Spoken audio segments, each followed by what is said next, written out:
You're halfway through the week. It's hump day. Welcome into First Take. Thank you for being with us as always. Skip Bayless, Stephen A. Smith, Molly Karam here with you. Gentlemen, Welcome how we doing? back. How are you? It's good to be back. You are a road warrior. Just for this guy? Don't say I don't love you. You did. You went the extra mile or 200 miles for me today. How about that? All right. How about that? Here in the flesh, we appreciate it, so let's do it. Last night, the Sixers snapped the longest losing streak in major U.S. professional sports with a win over the Lakers. But the bigger story, of course, was Kobe Bryant's final homecoming. Kobe's last game in Philly started off well, but then he struggled to make shots down the stretch. He did tell Stephen A. after the game that this is beyond anything I could have dreamed of, talking about the reception he received from the Philly fans. Skip, what was your takeaway from Kobe's final game in Philly? Man, this is going to be so hard for me to talk about because I must confess, that was so hard for me to watch last night. I've been a Kobe fan for so long. He has given us all so many all-time memorable moments, many of which I got to see in montage last night, that I was unprepared for then what I had to watch during that basketball game. Kobe Bryant, Stephen A. Smith, looked like he no longer belongs on an NBA court. That's how bad it looked to me last night. I will say, before I get to the guts of what I'm about to say, that Kobe did give us one blast from the past that I supremely appreciated, because in that first minute and 16 seconds, on just pure guts and will and Black Mamba prime-time showmanship, maybe even supreme clutch gene, Kobe Bryant came out and gave that crowd back at his last stop in his hometown what it came to see. He threw in, literally threw in, 3 of his first 4 three-point shots from 25 feet, 26 feet, and then 28 feet, which is 1 foot farther behind the line, then 2 feet farther behind the line, then 4 feet beyond the arc. And from that point on, as you know, Stephen A., Kobe Bryant went 1 for 13 from the three-point line. From that point on, he was 4 for 22 overall.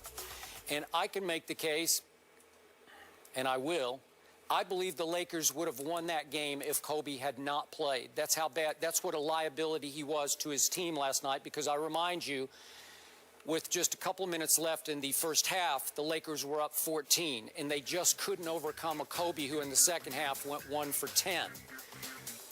What killed me, Stephen A., was he just looked so broken down. He played almost no defense, was definitely a defensive liability, and he labored so hard just to chug up and down the floor. And I'm thinking to myself, man, he's only 37. There are a lot of older players in all sports, but even in the NBA, and he looks now 47. I remind you, Tim Duncan is 2.5 years older. Paul Pierce is a year older. Vince Carter a year older. Jason Terry a year older. Monty Ginobili a year older than Kobe. And I'm thinking, what happened to his legs? They're shot. Was it the Achilles surgery back in 2013, followed in later 2013 by the fractured kneecap? I have no idea, but his legs just went so, they're so gone that there was a jump ball with little T.J. McConnell. Remember this in the second half? T.J. McConnell's 6 feet 2 inches tall. Kobe, I think, is still 6'6", unless he's shrunk a little bit. But he lost the jump ball to T.J. McConnell and laughed about it after the game like I had no chance to win that jump ball. And I'm thinking, wait a second, this is Kobe being Bryant. It can't be this bad. But it was. So in the end, Stephen A., I don't want to watch him anymore this year. I'm sorry, I can't. Why would I want to watch that? Why would I want to inflict that upon my eyes from this point forward? I know how great he was. We talked yesterday about how all-time great he was in the old days, the blast from the past days. And now, from this point forward, I'm going to avoid watching him on television in ways I never did before. Well, obviously, coming off of last night's performance, it's hard to disagree with what you're saying. What I would say to you is that if you were there listening to him pre-game as well as post-game, it's a little easier to stomach. Yep, I got it. I can appreciate it. In this respect, if you recall, a few days before he retired, I called for him to retire. You did. Now, because of some of the things that I was seeing, and that I didn't want him to go through what he ultimately is going to go through. But you're also suggesting maybe he could save himself for one more year elsewhere. Well, right? no. That was, remember, I said because of the load that he had to carry, based on what we were seeing in the team he was playing for, absolutely. And then he retired. And then last night came. And Kobe Bryant broke it down, you know, very astutely. He said, look, at the beginning of the game, you have your legs. He said, Stephen A., I never, ever know at what point during a game I'm going to lose it. Is it going to be in the first quarter after I run up and down the court a few times? Is it going to be when I get on the bench and get a little cold and then I have to come back out there? Is it going to be all of these things? So we've heard this and we've seen this before. We've seen it with MJ to a lesser degree. We've seen it with Patrick Ewing. We've seen it with Shaq. We've seen it with Barkley. We've seen it with a host of individuals where your time has come. So here it is. In Barkley's case, he got hurt. In Ewing's case, he was in Seattle, and ultimately he just faded into the twilight. In Shaq's case, he was in Boston, basically keeling over as he was walking to the point where a crew of fellas, myself included, had to sit up there, look him in his face, or pick up the phone and call him and say, yo, it's over, you know? And that's where we are with Kobe. The thing about Kobe is that Kobe, I believe, recognizes that, especially after talking to him. So, he's very honest about what his situation is. He's very honest about his heart and his mind, but that his body will no longer allow him to do it. My man David Aldridge was asking him questions. The great David Aldridge for TNT was asking him questions last night as well about where you're at and this whole process and how do you plan on enduring it. He literally is trying to come up with figuring out ways just to last a few extra minutes. I understand. So when you look at it from that perspective, it's not about Kobe when it comes to that point, unless he just decides that, you know what, I don't want to leave. What it's really about is Byron Scott and the Lakers. Why is Kobe Bryant playing 31 minutes? Why does he have these assignments? Why is he jacking up 26 shots? Why is it that you're not calling more plays for Clarkson and Louis Williams, and to a lesser degree slowing the ball down and getting Julius Randle involved and making sure that you facilitate D'Angelo Williams, you know, averaging more than 3 assists per game? And we'll get into the Lakers later because I got to tell you, Byron Scott swears he's okay. I've known Byron Scott for years. He looks beaten. I'm sure he does. He looks beaten. And so when you look at it from that perspective, you know, it's nightmarish in terms of the quality of basketball that you're seeing. But in Kobe's case, all I would say to you, Skip, is that you're not saying anything he doesn't know. I got it. He's at peace. He accepts it. I'm with you. And it's all about, and listen, it's all about his legs. He literally was like this. He said, look, I'm on the court, and one play, I feel fresh. He said, and literally, inside of 2 minutes later, I'm like, where the hell have my legs gone? They're gone. He said, I go and sit on the bench, and it's like, I'm trying to warm up. He said, it's gone. Where did they go, though? I don't get it. Now you know the Achilles is the worst injury in sports. And it's hard to come back. We saw Dominique come back, have a couple of good years after an Achilles. But why was it? Where was it? Was it the fractured kneecap? Was it a combination of all of the above?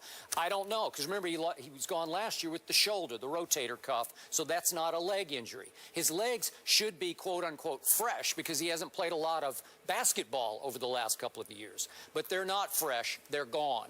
And they go quickly during a game. And it's not, I don't think, a matter of just conditioning, is it? Skip Bayless, Kobe Bryant has played 47,209 regular season minutes. And because of the perennial title contentions throughout his career, he has played 8,641 playoff We've talked minutes. about it. Yep. That is over 55,000 minutes. That's where his legs have gone. A lot of tread on those tires. That's where his legs have gone. I still have a hard time believing that. I really do, because I get what you're saying, and yet it's Kobe being Bryant, and I still would think he would be so committed to being in such great shape that you could exercise through all that. You could get in such great shape that you could overcome those miles. Well, at 37. He was given his press conference yesterday, and then after his press conference, he had, you know, family members, people from Lower Marion that were there, and all. He told me to follow him, and just, you know, I spent basically like the last hour and a half with him before he departed.